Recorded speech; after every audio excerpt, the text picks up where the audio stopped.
1793 के charter act को पढ़ने से पहले आज हम पढ़ेंगे 1784 का पिट्स इंडिया एक्ट।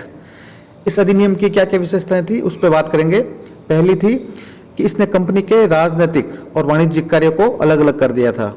सेकंड, व्यापारिक कार्यों के लिए जो निदेशक मंडल था उसके साथ साथ राजनीतिक कार्यों के लिए नियंत्रण बोर्ड यानी बोर्ड ऑफ कंट्रोल नाम से एक नए निकाय का गठन किया गया और इस प्रकार से ईस्ट इंडिया कंपनी में द्वैत शासन की व्यवस्था का आरंभ हुआ।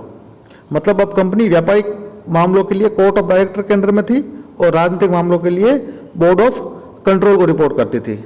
थर्ड क्या था, नियंत्रण बोर्ड यानी बोर्ड ऑफ कंट्रोल को यह शक्ति थी कि वो ब्रिटिश नियंत्रित भारत में नागरिक, सैन्य सरकार और राजस्व गतिविधियों का अधीक्षण और नियंत्रण कर सकती थी। बोर्ड ऑफ कंट्रोल को ज़्यादा पावर दी गई। तो यह अधिनियम दो प्रकार से महत्वपूर्ण था। पहला क्या था कि भारत में कंपनी के अधीन क्षेत्र को पहली बार ब्रिटिश आधिपत्य का क्षेत्र कहा गया। पहली बार ये माना गया कि कंपनी का जो क्षेत्र है वो ब्रिटिश सरकार के अंडर में है और ब्रिटिश सरकार को भारत में कंपनी के कार्यों और इसके प्रशासन पर पूर्ण नियंत्रण प्रदान किया गया।